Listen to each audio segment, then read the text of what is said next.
Namaste, Namaste viewers. First of all, I tender my unconditional apology for this delay in starting this morning session due to circumstances beyond our control. Without any further delay, let us start the session right away.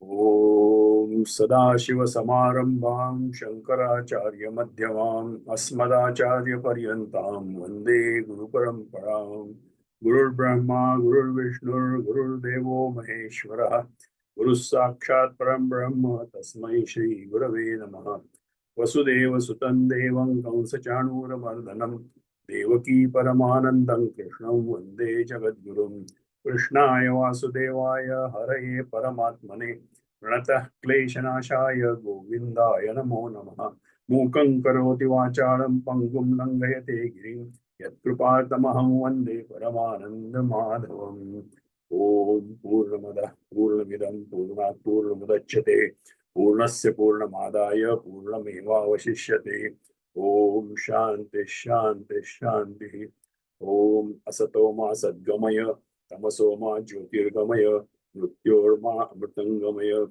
Om Shanti Shanti Shanti Harihi Om King Jyotistava Bhanumana Hanime Ratro Pradipadikam Syadevam Ravideepa Darshana Vidau King Jyotirakhyahime Chakshustasya Nimilanadi Samaye Kindhi Diyo Darshane Kintatrahamato Bhavan Paramakam Jyotistalasmi Prabhu.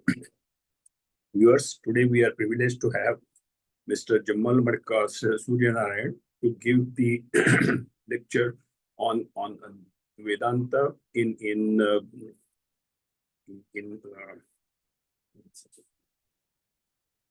Yogavasishtha. Vedanta in Yogavasishtha. We are again apologetic for delay in this starting of the session. Vidwan Jammalamadaka Suryanarayana is Senior Project Manager, Siddhanta Knowledge Foundation, and co-founder of Mameshwari Foundation. Suryanarayana Jammalamadaka studied Tarka Nyaya Tarka Shastra, Advaita Vedanta, and Vyakarana under the eminent gurus in Gurukula Paddhati. He has completed the Tenali exams in Tarka Shastra and appeared for the Tenali exams in Advaita Vedanta. He has completed MPhil and PhD in Nyaya Shastra. He has worked as assistant professor at the School of Vedic Sciences, MIT, ADT University, Pune. He is co-founder of Sri Kameshwari Foundation and is currently working as senior project manager, Siddhartha Knowledge Foundation. And he is adjunct faculty, MIT, IIKS, Pune. He has been conferred awards such as Tarkaratnam and Vidwan Mani by the Kanchi Shankaracharya and Shastra Kalanidhi by Madhya Pradesh State Governor. Without any further delay, over to you, Jammalamadaka Suryanarayana ji. Thank you very much.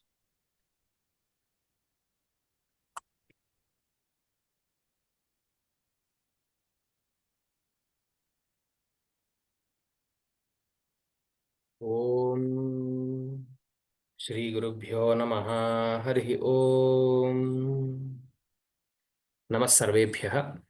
First of all, I thank the Indica team for giving me this opportunity to actually discuss and talk about a very important and essential text in the realm of Vedanta. So we all think that Vedanta is limited to only few texts such as Bhagavad-gita, Brahma-sutra, Upanishads, and some other profound texts. I don't tell that they are not important. They are the most important things. And for example, if we take the word Vedanta, that itself emerged from the texts like Upanishads. And we all know that Shankaracharya, who wrote the commentary on 3 different types of texts, like we have Upanishads, we have Bhagavad-gita, and also we have Brahma-sutra, which is called as Prasthanatraya. Smriti Prasthana is the Bhagavad-gita, Shruti Prasthana is the Upanishad, and Nyaya Prasthana is the Brahma-sutra. So these three different types of texts which are talking about Vedanta, which are initiating, which are defining, which are explaining, which are arguing, are the most important texts. But is the study of Vedanta only limited to these texts and their commentaries? If we go and inquire and do the survey, literature survey, then you will be astonished to see that you have n number of very profound texts which encapsulates the Vedantic concepts in the form of stories, narrations, discussions, dialogues, discourses, and beyond. So one such text is Yogavasistham.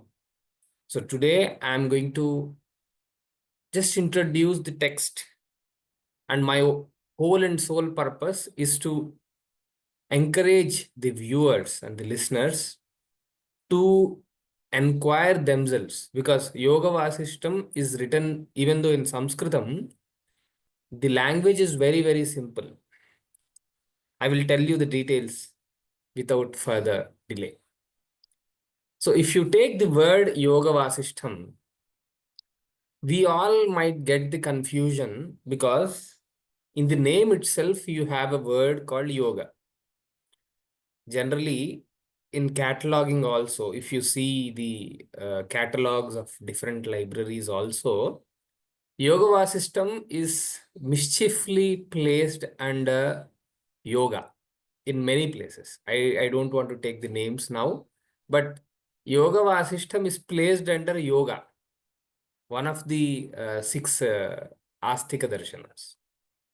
Even though Yogavasistham has many, many concepts related to yoga, but it is not a yogic text. It is actually a Vedantic text. How will you understand that? By going through the text itself, we shall understand. But first of all, we should ask, why did then Valmiki Maharshi, the author of Yogavasishtha, named it Yogavasishtha rather than Vedanta Vasishtha? Then we should understand that these are very, very old texts. This is written by the same author, our Valmiki Maharshi, who authored Ramayana. He himself authored Yogavasishtha. And the context of the term yoga can be adjusted, can be understood from different directions. The meaning of yoga is conjunction or connection. So, yoga means union with yourself. The journey by which you find yourself, that is called as yoga. Generally, if you leave away yourself, like if you leave your senses, it is bound to go outside and touch upon or inquire different entities which is not yourself. It would like to understand what is that body, what is that money, what is this, what you say, precious metal, and it is always going outside of yourself and it is creating the chaos. And yoga literally means union. So we have to say that it is the union with yourself. So because of this larger context, yoga can also be translated as moksha. Because when Jiva finds himself as the Paramatma, that union is moksha. And in Yoga Vasishtha, literally, Valmiki Maharshi states that this Grantha's purpose, this text's purpose, is to show a way for seekers. So I'm going to go through those shlokas and let you know what is the main purpose of Yogavasishtha. And it got this name Vasishtha because there are many, many beautiful discussions between Sri Rama, Dasharathi, Sitapati, our one and only Ramachandra, who is the beloved husband of Sita and also the first son of Dasharatha, and the great sage Ikshvaku Kula Purohita Vasishtha. So the discussions and the prescriptions of Vasishtha to Ramachandra is encapsulated in this text called Yogavasishtha. And there are many, many other names also, like Mahopakhyanam is one other name. Upakhyanam is a story or a small story. Upakhyanam means a small story, and Mahopakhyanam is a very big group or sangraha of small stories. The style of Yogavasishtha is a narration. There are different small plots inside in the discussions of Vasishtha, Ramachandra, Vishwamitra, Ramachandra, Bharadwaja, and other disciples. In this way, you have different students and gurus, and who talk about none other than Vedanta. They talk about Moksha. They talk about the doubts we all get in the process of seeking yourself. Hence, it's called as Mahopakhyanam. And also there is one another name, which is Jnanavasishtha. Again, see, the word is replaced. Yoga is replaced by Jnana. Jnana is nothing but the wisdom or the Tattva Jnana, which enables a person to shed the doubt he has. Then it is also called as Vasishtha Ramayana. Ramayana because it is talking about Rama's story, not the story which is very, famous in the form of Ramayana, where we talk about the birth of Rama, his kingship, then his Vanavasa, then Ravana comes. Not that Ramayana, but this Ramayana is a little different. And the predominant stage is given to Vasishtha, hence it is called as Vasishtha Ramayana. So there are many, many names. I will not go into the details now. See, in any Shastra Grantha, for that matter, any Bharatiya fiction also states the Anubandha Chatushtaya in the beginning itself. In the same fashion, we have Anubandha Chatushtaya of Vasishtha Ramayana or Yoga Vasishtha in the beginning. I would try to recite the shloka and then try to explain the meaning of it. First of all, Anubandha Chatushtaya is a framework in which the author tries to elaborate his listener or reader to orient himself about what to expect in this grantha. So the first component here is adhikari. Adhikari means the person who is eligible to actually read and understand this particular text. Then comes the Vishaya. Vishaya is the actual concept which is dealt here. And then we have the Prayojana, which is the purpose of this particular text. And also, at last, we get the Sambandha, or the relationship between the purpose and the content, or in a way, in which style this particular text is written. So the first shloka we are going to understand in Yoga Vasishtha will be this. Aham baddho vimuktasyam iti yasyasti nishchayah aham baddho vimuktasyamiti yasyasti nischayah natyantamagno no tajñah natyantamagno no tajñah sosmin shastre dhikaravan sosmin shastre dhikaravan is the shloka. So it is a very, very sweet shloka. See, it is explaining in such a way, in very colloquial manner, that aham baddho vimuktasyam, a person or a seeker who feels that he is struck and he wants the liberation or the moksha, vimuktaha, vimuktasyam. I want to get rid of this, what you say, unwanted attachment. If somebody is thinking, if somebody is feeling in such a way, yasya asti nishchayaha, who is having a very great determination to get out of this attachment, in the same way, he also feels that natyantamagno no tajñah. He's explaining the mind state of that particular person. Na atyantam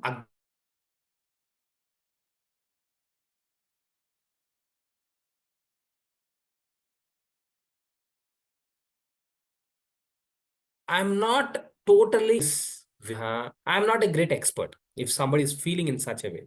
So if somebody is feeling that, I'm not totally a great expert, and also I am not totally ignorant about the fashion or the about the uh, content, about the processes, about the functionalities of getting moksha, then you are the right person. Okay. Sosmin shastre adhikaravan. You are the right person to pursue this particular text seriously, he says. Okay. This is a very beautiful narration or description about what kind of a person should actually go through Yogavasishtha. In the same way, in the same shloka, you'll also get the Vishaya, the second Anubandha Chatushtaya, which is the subject matter of this particular text. The subject matter here is Baddhaha Vimuktaha. So it will be talking about Bandha and Vimokshanam. It will be talking about the nature of bondage, circumstances of getting bounded to something, or the behavior of a person who is bounded. And also it talks about the nature of liberation or moksha, nature of symptoms or nature or symptoms of those people who are liberated. They talk about Jivan Muktas. They talk about Yogya Adhikaris or people who are actually entitled to get moksha. So what is the kind of behavior they have? How they mold their own mind? How would they understand the scenario? How would they understand the life around them? So all these things are described in a very lucid and gripping manner, in which a very normal person like us also can relate to a concept, group of concepts called Vedanta. Then it also talks about the purpose. It says that kathopayan vicharyadau mokshopayani manatha. Kathopayan vicharyadau mokshopayani manatha. Yo vicharayati prajnaha nasabhuyo bhijayate. Yo vicharayati prajnaha nasabhuyo bhijayate. It is not only talking about the purpose of Yogavasishtha, but also it is stating the style in which the purpose will be attained. This first word is Kathopayan Vicharyado. So there are many small stories which you will encounter, and you have to have a keen eye to analyze and understand what is told in that particular story. With a very peripheral understanding, you might just understand that there are different characters and something is happening between them. But if you have a keen eye on not only on the language, but also on the dialogues, on the conversation, then you will understand the essence of it. So different people converse within themselves. Devatas and Upasakas converse. This is a very, what you say, nuanced interaction which we don't generally find in our day-to-day life, where a higher level consciousness is guiding a seeker. There are different conversations between gurus and sishyas. There are conversations between kings and their subjects. There are different stories involved. So kathopayan vicharyadau mokshopayani manatha. And in all those conversations, because these stories are revolving around seekers of union, seekers of yoga, seekers of moksha. So all these conversations, narrations, stories are revolving around moksha. You need to have a keen eye to understand it. Mokshopaya animanatha yo vicharayati prajnaha. So a person who is having a keen eye to understand and analyze and do the vicharana, so that prajna, that conscious being will not be taking birth again, which is indirectly suggesting that that particular jiva or seeker will attain moksha. Here, the last Anubandha Chatushtaya will be Sambandha or the connection. What is the connection here? Self-knowledge or knowing about yourself is leading one seeker towards freedom. So that is also suggested in the previous shloka. And Yogavasishtha conveys this through very relatable stories, dialogues, narratives, and slowly lead us towards the realization. So this is the overall Anubandha Chatushtaya of Yogavasishtha. Then we shall jump into the next section where I shall try to make you understand what all we have.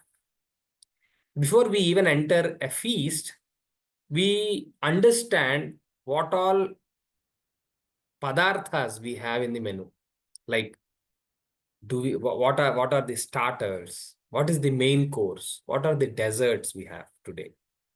So in our South Indian thali, what happens? And in any other thali, before we sit for a bhojanam to eat something, you are served all the items which are cooked, so that it will enable your digestive system to produce enough juices, okay, so that you can enjoy that feast. In the same way, we need to understand what we have in Yoga Vasishtha.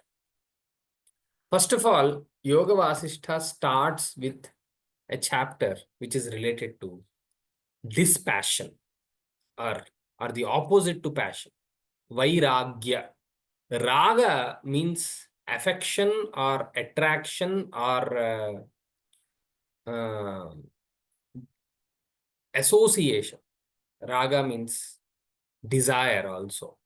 Vairagya is a state where your desires are not active, and you also have a negative or opposite behavior to desire. That is why we are using the word dispassion or vairagya. So in the beginning, we'll have a story. We have different stories actually related to Ramachandra, how he is in this state right now and who came to visit him. He is none other than Vishwamitra. When Vishwamitra comes, we all know this story, like Vishwamitra visits Dasharatha and asks him to send Ramachandra to kill the Rakshasas. Here, after completing his studies in Gurukula, Ramachandra is allowed for a Tirtha Yatra, is sent out to a Tirtha Yatra. Tirtha Yatra is roaming around, seeing different Devata Kshetras, understanding people, understanding places. So when he visits different people, places, structures, temples, Tirthas, then he understands that whatever drama is happening outside in the world in the name of samsara actually don't have any sense to itself. Whatever they are telling that union between different people in the name of marriage is also not true all the time. There are different people from with different interests and they don't have any commonality, and all of them are now celebrating the union of different personalities who don't have a single goal, and the people are celebrating and the marriage, but the subjects, the wife and husband, are not celebrating it in day-to-day life. That is the dimension in which Ramachandra sees a marriage. In the same way, he feels that people are celebrating birth and death, and they are not understanding the essence of birth and death. And he has many such notions or many such interactions, observations in which he develops Vairagya. This is the opening Prakarana. Then comes the Mumukshu Vyavahara Prakarana, where Ramachandra expresses his strong desire to get out of this Maya called samsara, and he asks, even though he himself is well trained, because in the Vairagya Prakarana itself, Ramachandra describes different concepts related to Vedanta, along with definitions, examples, and his own observations. And at the end of Vairagya Prakarana, Vasishtha himself, Vasishtha and even Vishwamitra himself states that, hey Rama, your understanding is flawless. We feel that you are born with these understandings of Vedanta. We don't think that you are trained by somebody and you need some more training, because you are just like the Shuka Brahma. Shuka is the son of Vyasa, who is born with Brahma Jnana. In the same way, we feel there are many traits of Shuka Brahma in yourself. But there is a small silver lining which is needed for your understanding. Hence, we shall just give you some more instances where you could comprehend the concept of Vedanta, the concept of yoga, which is union with oneself in a better way. So that is how the conversation starts. In the Mumukshu Vyavahara is nothing but Jnana Janaka Shabda Prayoga. Jnana Janaka Shabda Prayoga is nothing but a dialogue. So, Mumukshu means Moktumichuhu Mumukshu. A person who wants to be liberated or who desires moksha is called as Mumukshu. And the dialogue between the guru of a Mumukshu and a Mumukshu is basically Mumukshu Vyavahara Prakarana. Here also you have very, very beautiful stories, many beautiful stories. Then in Vairagya Prakarana, the series of stories start in Mumukshu Vyavahara Prakarana. Then we all know that when Parabrahma is defined, in Taittiriya Upanishad you will have Yatova imani bhutani jayante yena jatani jivanti yat prayantyabhisamvishanti iti. This is the verse which defines the Parabrahma. So who is Parabrahma? the starting point or the origination or original destination of creation.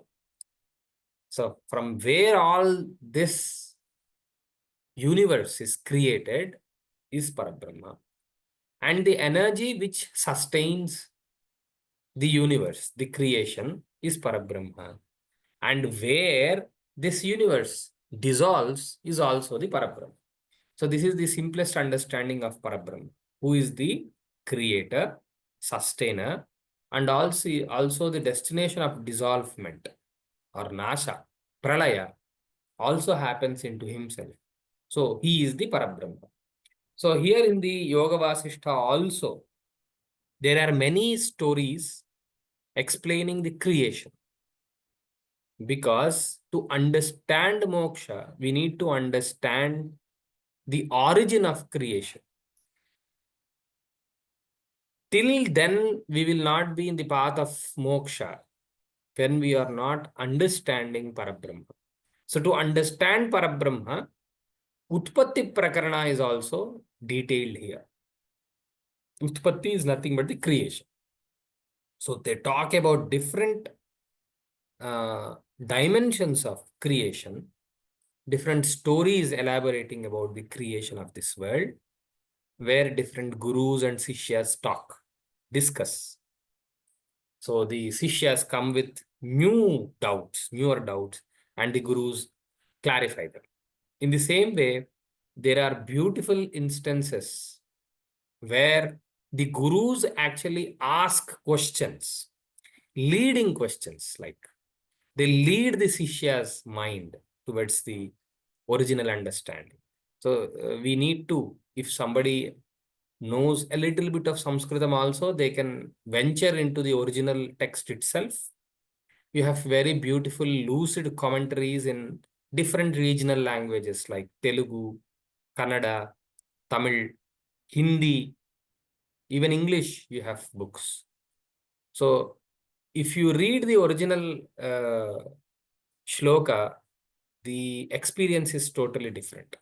If somebody thinks that I don't understand Sanskritam, then you can directly venture into the total translation without the shloka also. So we have the Utpatti Prakarana. Then you have the Sthiti Prakarana, where, as we have understood, that Parabrahma is that entity who is not only the creator or the originator of this samsara, but also the sustainer or the maintenance guy of this entire creation. So they also talk about the Sthiti Prakarana, how this is sustained, how this mumukshu swabhava should also be sustained. And they also talk about the nature of mind and reality, what all we assume and what is the actual reality. They give us that clarity. In the same way, we have this Upashama Prakarana. Upashama is the dissolution or the pralaya. So how to make peace? Because see, the mind is always changing.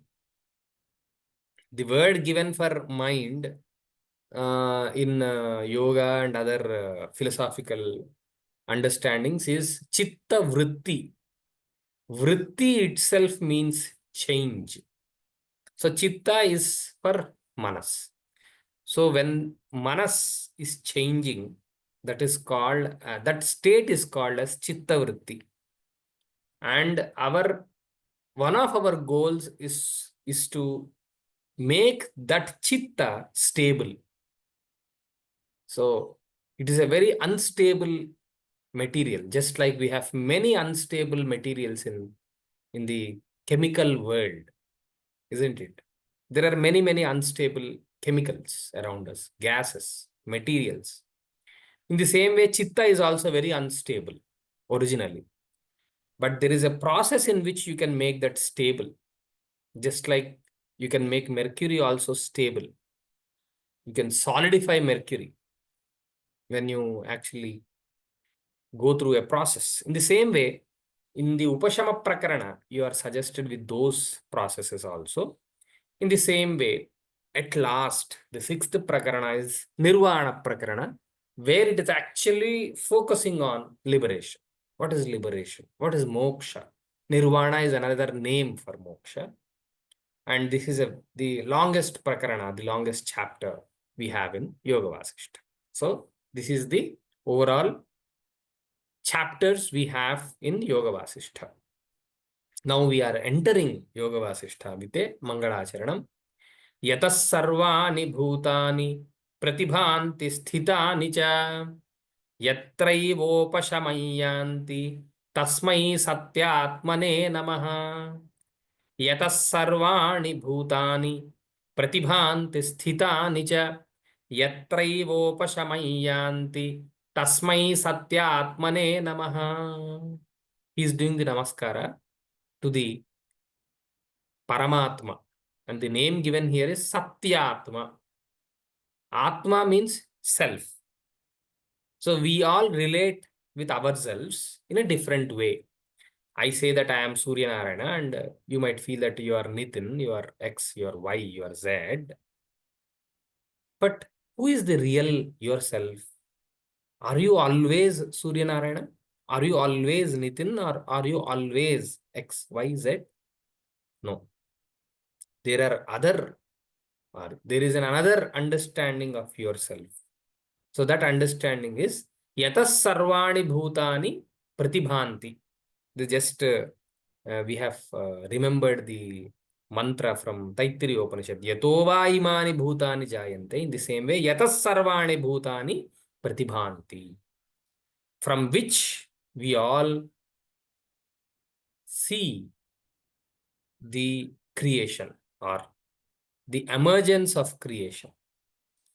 So from which everything is created. Sthita nicha, in the same way, which maintains the creation. Yatraivopashamayanti, and where all these creation is submerged into at the end, that is the Satyatma. That is the real self. We all feel that I am only limited conscious being, but the reality is not that. So they are giving, or they are doing the namaskara to that original Satyatma. In the same way, Jnata Jnanam Tatha Jneyam Drashta Darshana Drishya Bhuhu Karta Hetu Kriya Yasmat Tasmai Jnasyatmane Namaha. They are also giving another dimension to understand the original source of consciousness which created everything else. So in any interaction, we try to tell that somebody is cognizing something. So somebody is the knower. We'll also say that he is knowing something, the subject matter of knowledge. And we'll also say that this is the knowledge. So always this Tritaya, the trinity of Jnata, Jnanam and Jneyam revolves everywhere in this world. And we'll also say that this is the original material, or the, what you say, Karanam, reason or Hetu. We'll also say that this is the Kriya or the function. In this way, we try to identify different entities around us in different functions and in different processes. But at the end, all these things melt down to only one conscious being, which is the Atma. Jnasya Atma, he is saying. Jna means knower. And knower's original self is the original creator of all these different entities we cognize. So these are the two Mangalacharanas. There are many, many other Mangalacharanas also to the Yoga Vasishtha. Now we'll enter the story. What happened in the beginning. Sutikshno Brahmana Kaschit Samshaya Krishtamaanasaha Agastherashramangatva Munim Paprachasadaram. So these are very, very beautiful stories. Once a person start studying something, And when he finishes studying one particular, Vidya, at the end, he might have many doubts. So he need an expert guru to clarify those doubts. So when you are trying to play a game, you will have a coach. Okay, coach will be teaching you the nuances of that particular game. He will be guiding you. He will be guiding you through the game to understand that game a little bit. But you will not become the perfect, player until you encounter a new player of the same game. And now you have to actually tune yourself to actually win over that opponent. Sometimes you will be lost, you will have more doubts. So you need an expert counselor or an expert coach or an expert, player to tell you what is the original way to play this game. In the same way, in this story, it starts with a Brahmana brahmachari or a seeker whose name is Sutikshna. After completion of his Gurukula, he had many doubts. So he went to Agastya Maharshi and he is asking. And the way in which he asks is very beautiful. Bhagavan dharma tattvajna sarvashastra vinishchita samshayosti mahanekaha tvametam kripaya vada. So he is very obediently asking, Hey Tattvajna, okay, you know the Sara or the essence of many things. Sarvashastra Vinishchita, you also understood the original sense of many Shastras, not one. I have a doubt. Samshayosti Mahanekaha, and that doubt is very large for me. Okay. Kripaya Vada, with kripa on me, with daya on me, kindly clarify.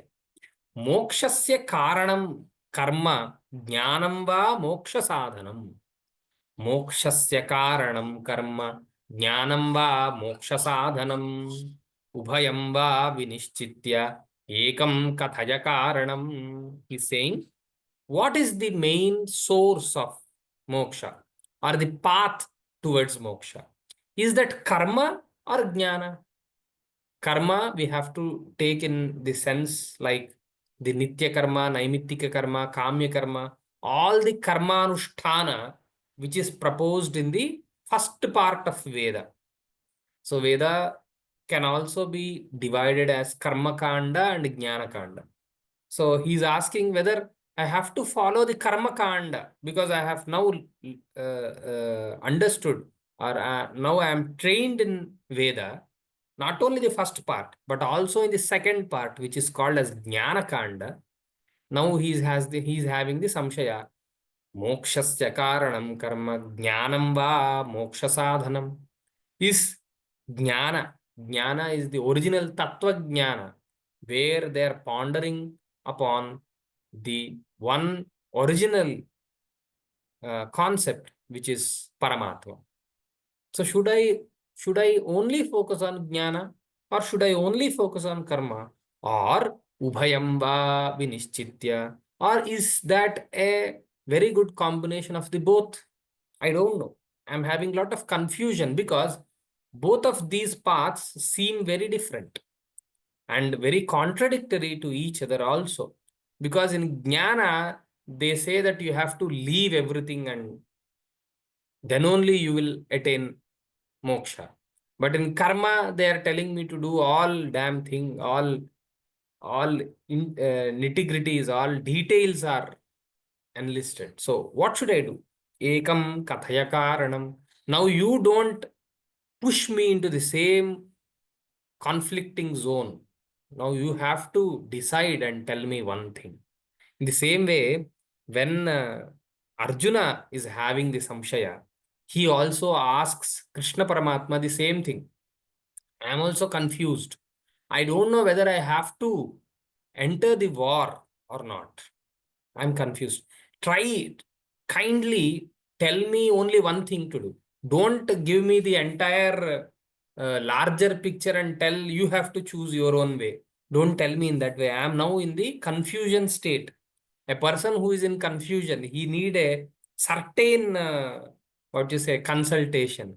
He needs a definite way to reach his destination. So in the same way, Sutikshna is also asking. Then Agastya Maharshi is saying, Ubhabhyameva pakshabhyam yathakhe pakshinam gatihi tathaiva jnana karmabhyam jayate paramam padam. He is giving a definite solution that you need to pursue both of them with same weightage. Ubhabhyameva pakshabhyam. It's just something like this.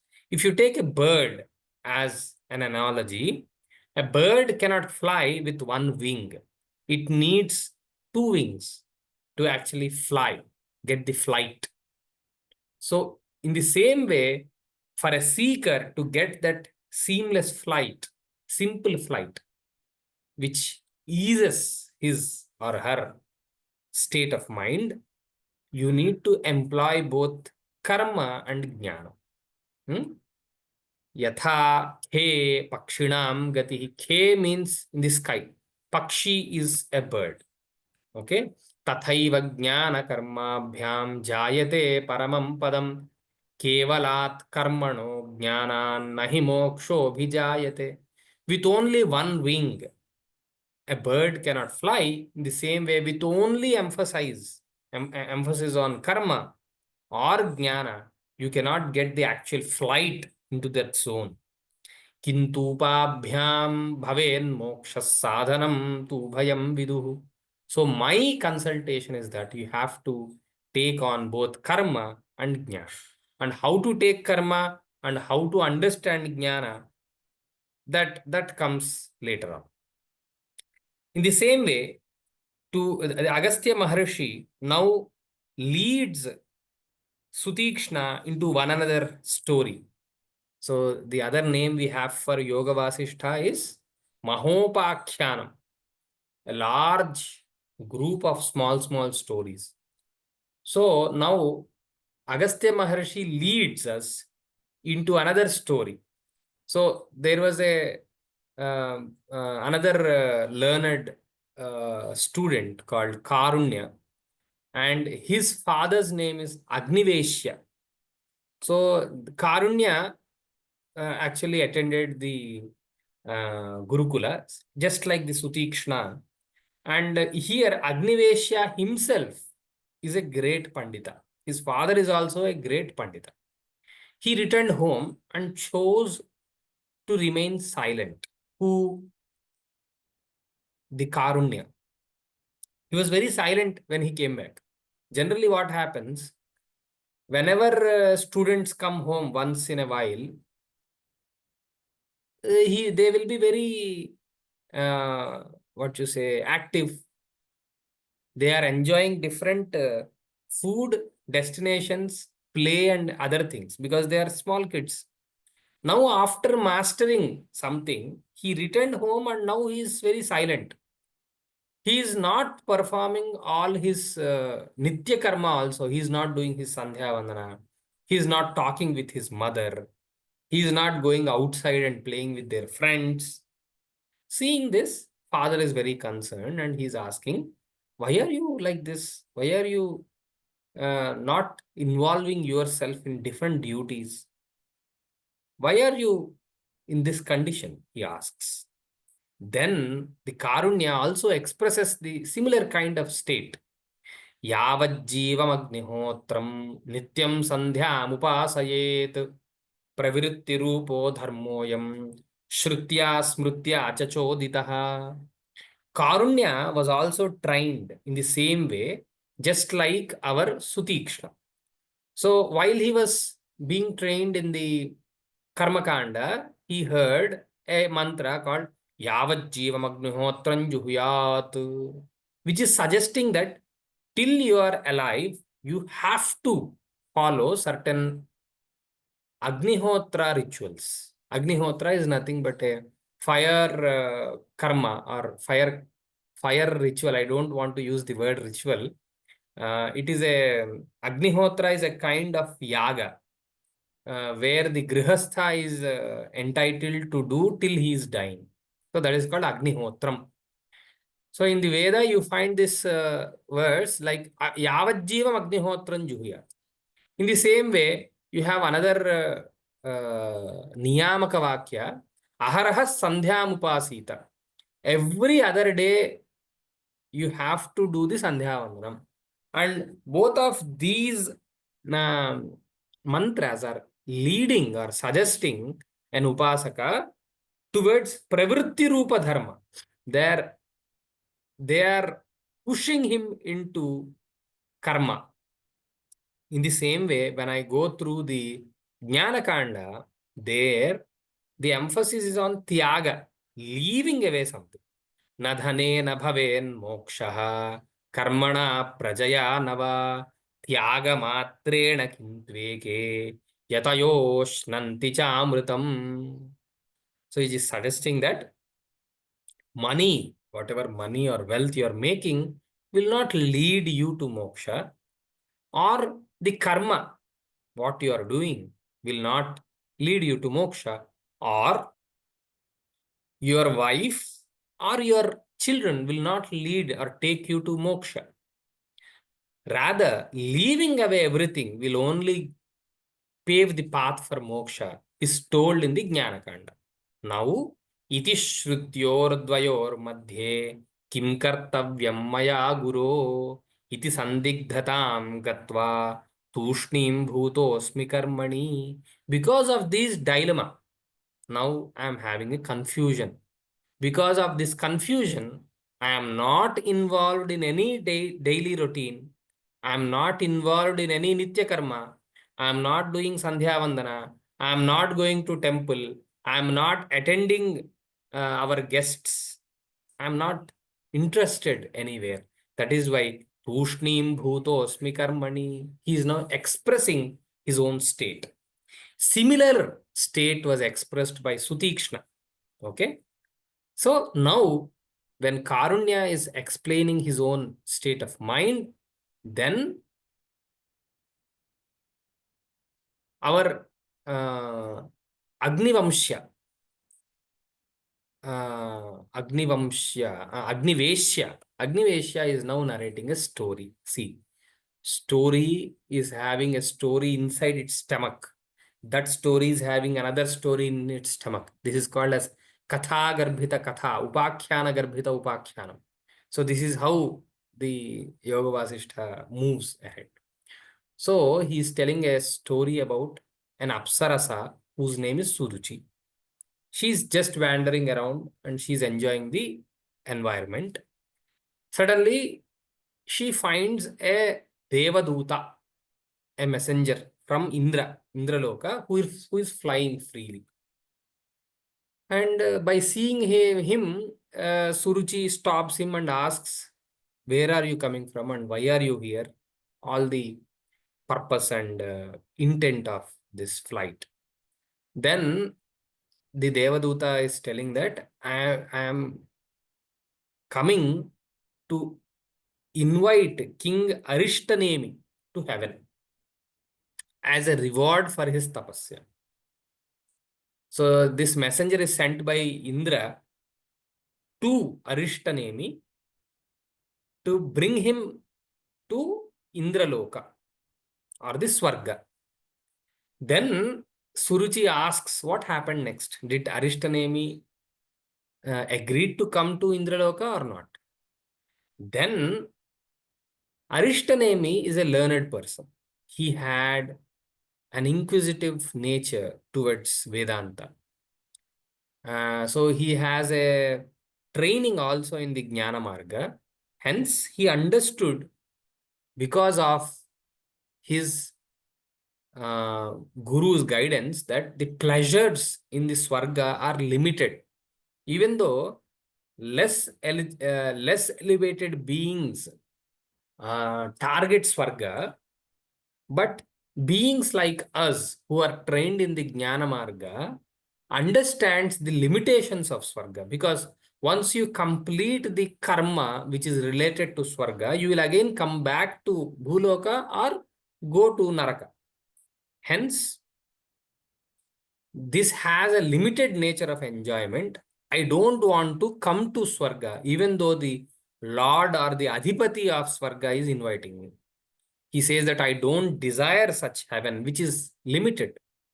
So here in the Manushya Yoni itself, I shall perform deeper tapasya and shed this body just as snake sheds its previous skin and has a newer skin with a brighter shine. So he sends that Devaduta back. And this triggers the idea to do deeper tapasya for Suruchi in that particular story. In that story again, Indra sends sage Valmiki to guide Arishtanemi towards the original destination called Moksha. So this is a small story by which Suruchi is guided. Suruchi is now guided towards tapasya. So immersion into yourself is the only way to find true solace. While immersing into yourself, you need not leave all the karma you are doing, like the nitya karma, naimittika karma. You should just leave the phala or the what you say purpose of doing something. You just leave the what you say material which you are going to obtain after completing something. You don't focus on the material which you are going to get after completing this particular karma, but you focus on the process of karma. It is one of the ways in which you can reach yourself. This is the kind of message given by Agniveshya by narrating a story to his own son, Karunya. So in this way, the plot slowly moves on. So in the beginning, Sutikshna asks Agastya, and Agastya tries to explain something, and he takes the story of Karunya. In that story also, Karunya is a small what you say seeker. He is a very beginner. So he explains his state of mind very beautifully. Then Agniveshya, his own father, explains the story of Suruchi and Arishtanemi, and Indra guides Arishtanemi by sending Valmiki to him. And then slowly we'll enter the actual plot where Rama's mind is described and Vasishtha is guiding Rama towards the ultimate reality. So here Valmiki is starting in this way. Shrunurajan pravakshyami Ramayanam Shrutva vadharya yatnena Jivan mukto bhavishyasi. So Valmiki is ascertaining us that whoever is understanding or learning, studying this particular grantha, they can lead their path towards Jivan Mukti. And also Vasishtharama Samvadam Mokshopaya Katham Shubham Jnatasvabhavo Rajendra Vadami Shruyatam Buddha. He's also telling that this interaction is between Vasishtha and Rama. Vasishtha-Rama Samvada. Samvada is conversation. And you have many Mokshopaya Katha. So the stories which lead, discuss, and establish moksha. Jnatasvabhavo Rajendra Vadami Shruyatam Buddha. You need to have a very keen ear to actually listen to this. Now, in the beginning, Rama tries to explain his own agony, his own samshaya.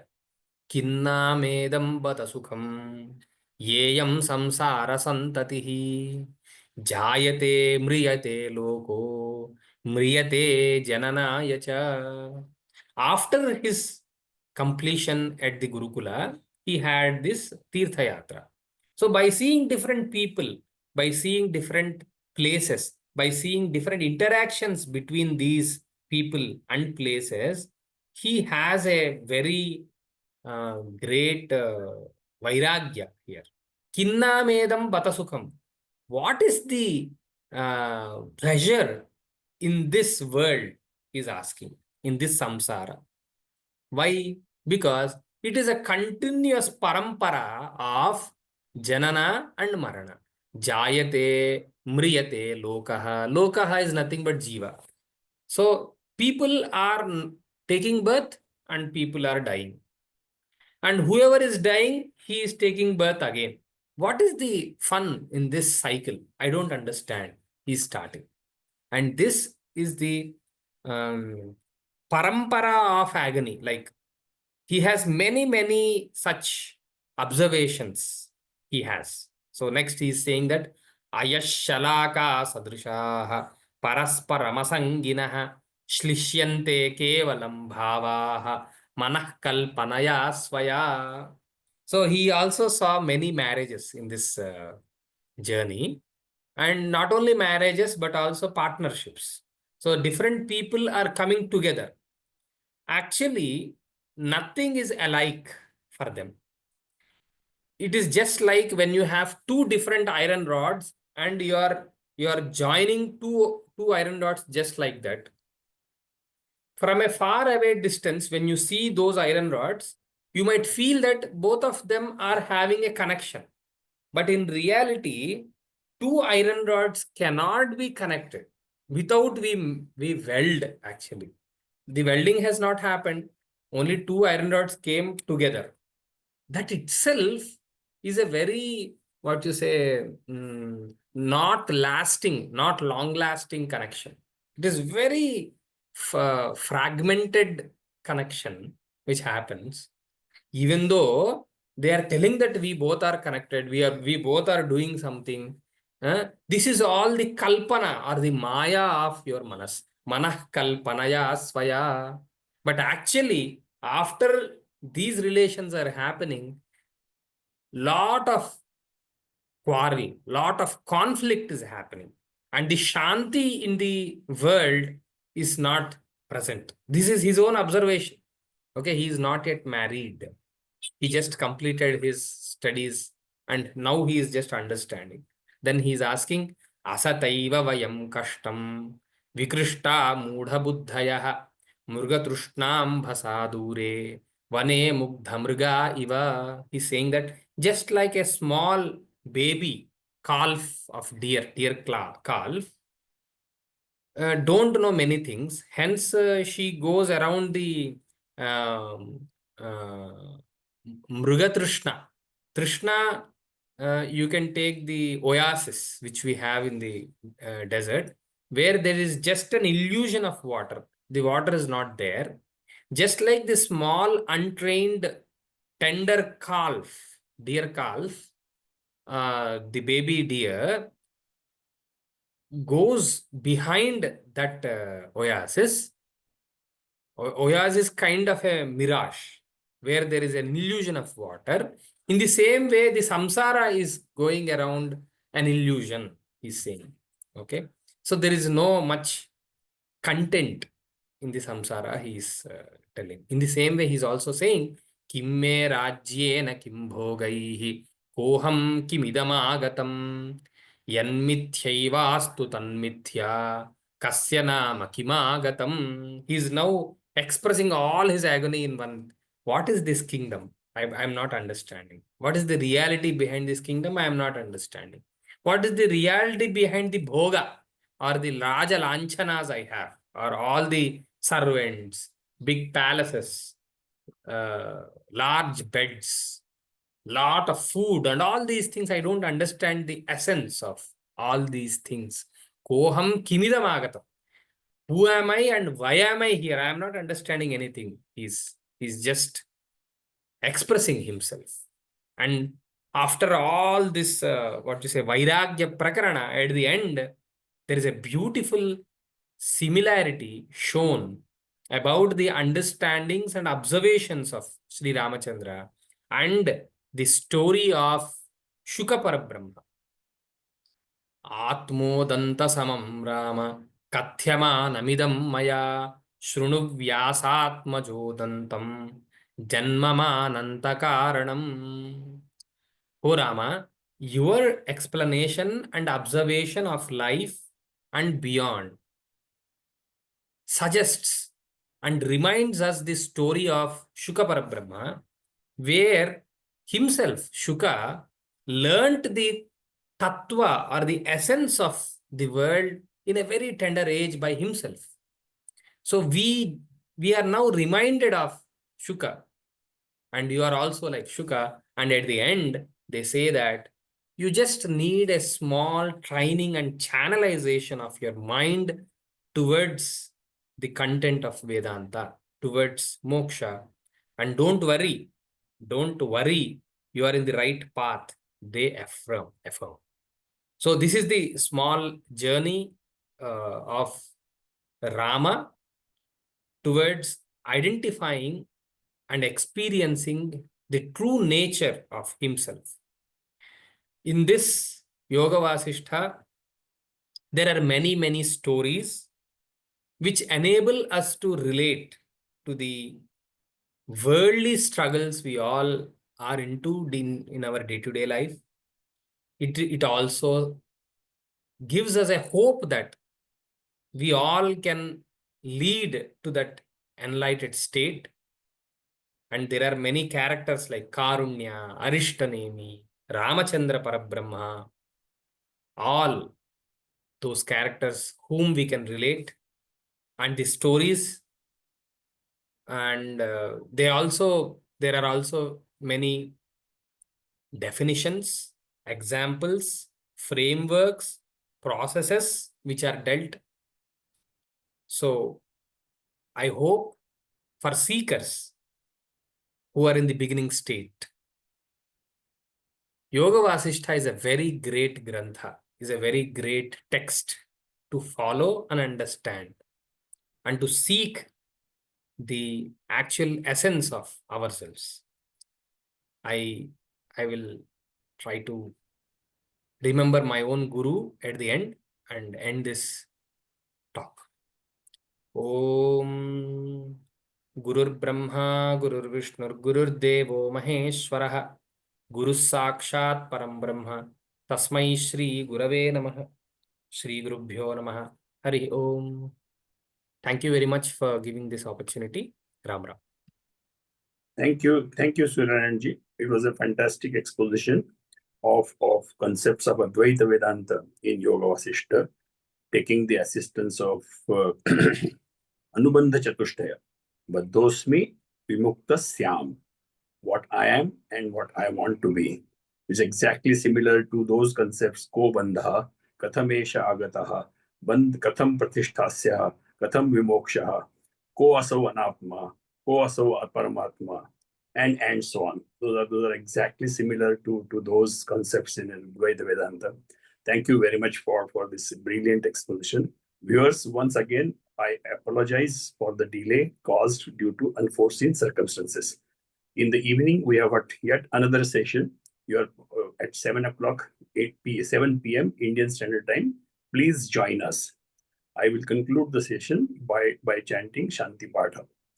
Om Purnamada Purnamidam Purnat Purnamudachyate Purnasya Purnamadaya Purnamevavashishyate. Om Shanti Shanti Shanti. Gurubhyo Namah. Hari Om Tat Sat.